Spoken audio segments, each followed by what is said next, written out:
Hello friend, आपके सामने लेकर आ गए हैं प्रिंसिपल ऑफ टैक्योमेट्री। तो प्रिंसिपल ऑफ टैक्योमेट्री क्या बोलता है, पहले मैं एक्सप्लेन कर देता हूँ, फिर उसके बाद से स्टेटमेंट लिखता हूँ। ठीक है, तो इस एक्सप्लेनेशन में ये है कि जितने भी आइसोसेल्स ट्राइंगल हैं, ध्यान से समझना, जितने भी आइसोसेल्स ट्राइंगल हैं उनके एपेक्स से बेस तक का परपेंडिकुलर डिस्टेंस एंड जो बेस का विड्थ है, इनका रेशियो जो है वो हमेशा कांस्टेंट होता है।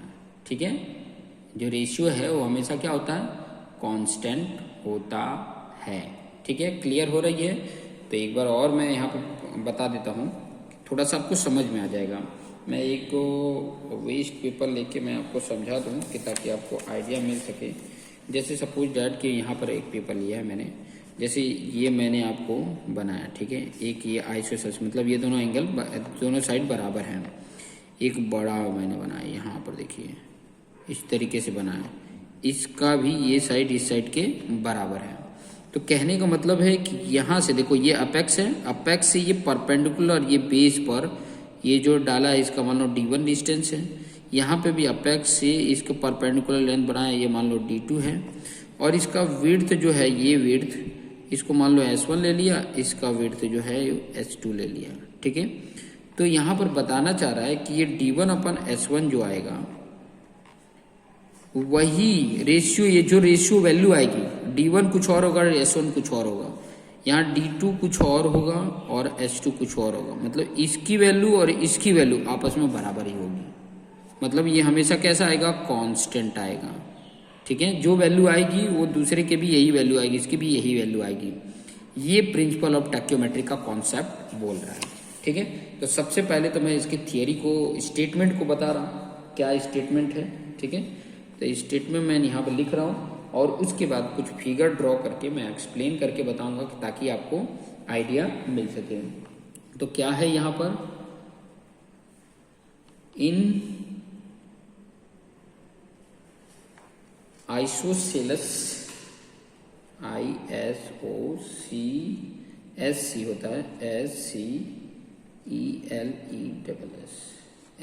होता है, LES। ये स्पेलिंग थोड़ा सा ध्यान रखना, बहुत सारे लोग मिस्टेक करते हैं। ISOSCELES triangle. ठीक है, आइसोसेलस ट्राइंगल जो होते हैं उसकी खास बात आपको पता होनी चाहिए। the ratio of the perpendicular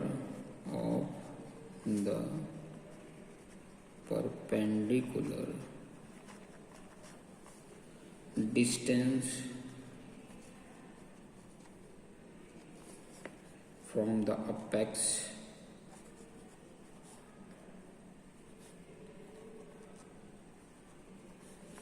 to the base and ratio किसका, एक तो ये यहां तक हो गया, कौन सा, perpendicular distance from apex to the base, तो ये and base width, the base width, ये कंफ्यूजन बहुत लोग होता है, इज ऑलवेज कांस्टेंट। ये आया कहाँ से है, तो अगर मैं इसको बताऊं तो सिमिलर ट्राइंगल के बेस पर ये आया है, सिमिलर ट्राइंगल के बेस पे ये आया है। जैसे कि मैं अगर आपको यहाँ पर बताऊं कि मैंने ये एक हॉरिजॉन्टल, ये प्लेन है, ठीक है, मैंने यहाँ पर सेट किया लेवलिंग स्टाफ को, लेवलिंग स्टाफ बोल रहा हूँ इंस्ट्रूमेंट को, ये इंस्ट्रूमेंट मेरा हॉरिजॉन्टल ये सेट हुआ, एक मैंने रखा है लेवलिंग स्टाफ यहाँ पर, और जब मैंने एक यहाँ पर है, एक को मैंने इसको उठा के फिर बाद में यहाँ पे जब रीडिंग हो गया तो यहाँ पे रख लिया, फिर उसके बाद से यहाँ पे रख लिया। तो हॉरिजॉन्टल वाला तो ऐसे जाएगा मेरा, मैं हॉरिजॉन्टल पहले बना देता हूँ, इस तरीके से होगा। फिर बाद में जब मैं इसको देखूंगा ना, तो जैसे मैंने इसके प्रीवियस समझा था स्टेडिया लेवलिंग स्टाफ पे, इस तरीके से आएगा, इस तरीके से बनता हुआ दिखेगा। ठीक है, तो ये जो हेयर देखोगे, ये टॉप हेयर, ये बॉटम हेयर, तो एक तो पहले नंबर की इसके और इसके बीच का डिस्टेंस d1 है। मैंने बोला था कि देखो ये भी एक ट्राइंगल है, ये भी एक ट्राइंगल है, ये भी एक ट्राइंगल है, ठीक है।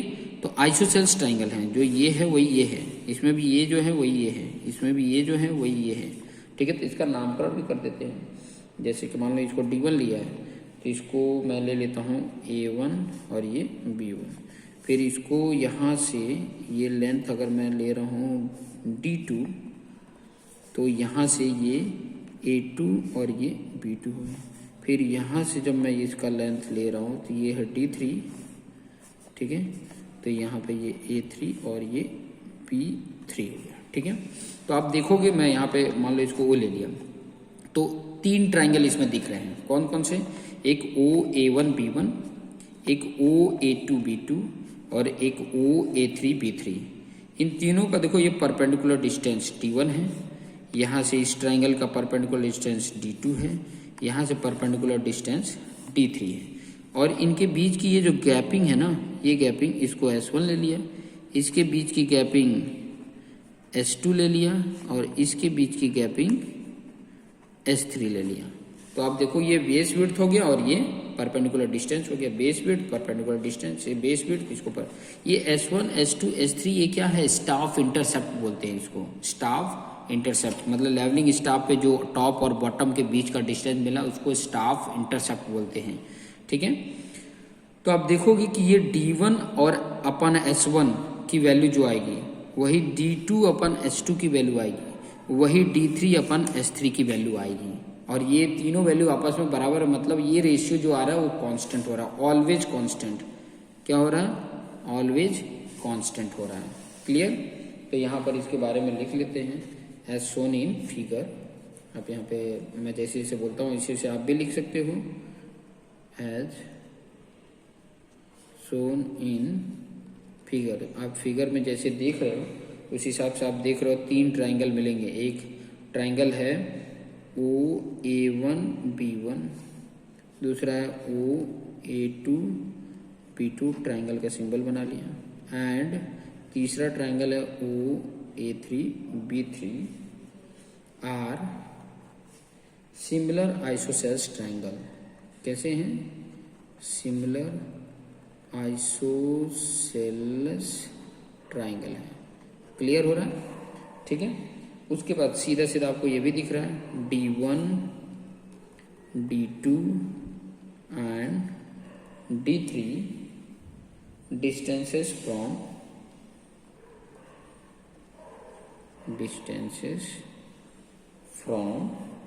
apex to the base,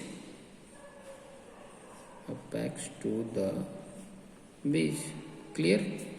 उसके बाद और क्या देखोगे? S1 S1 है, S2 है एंड S3 है। ये क्या है? लेंथ ऑफ बेस बोलो, लेंथ ऑफ बेस बोलो या स्टाफ इंटरसेप्ट बोलो। इसी को स्टाफ इंटरसेप्ट भी बोलते हैं, इसलिए मैं यहाँ पर लिख दे रहा हूँ ताकि आपको आइडिया में रहे। क्लियर? इन बातों से एज पर अबो प्रिंसिपल के हिसाब से क्या होगा? अबो प्रिंसिपल के हिसाब से क्या होगा कि जो d1 है अपन S1 है, वही होगा d2 अपन S2 की वैल्यू, वही होगा d3 अपन S3 की वैल्यू, और सब आपस में बराबर है। तो क्या होंगे? ये कांस्टेंट है। कांस्टेंट का मतलब जीरो नहीं होता है, कांस्टेंट का मतलब होता है कि वही वैल्यू बार बार आना है। इनका रेशियो जो आया है वही इसका भी रेशियो आएगा, उसी का ये भी रेशियो आएगा। तो ये सारे पॉइंट हैं, ठीक है, समझ में आया। और इसी रेशियो को ये भी बोला जाता है F/I भी बोला जाता है, ठीक है। और ये F/I जो होता है I, इसको बोला जाता है मल्टीप्लाइंग कांस्टेंट। हालांकि ये डेरिवेशन करके मैं प्रूफ भी बताऊंगा। मल्टीप्लाइंग कांस्टेंट होता है, ये क्या होता है इसके बारे में हम बताएंगे। ये आप यहाँ पर इस तरीके से इसको बॉक्स में रख सकते हैं। क्लियर? मतलब d1 अपन s1, d2 अपन s2, d3 अपन s3, ये सारा कुछ वैल्यू कैलकुलेट करने के लिए भी कभी कभी काम आती हैं कि अगर ये दिया ये दिया है, ठीक है, तो इसके बेस पे आप ये फाइंड आउट कर सकते हैं। क्लियर? तो ये था आपका प्रिंसिपल ऑफ टैक्योमेट्रिक।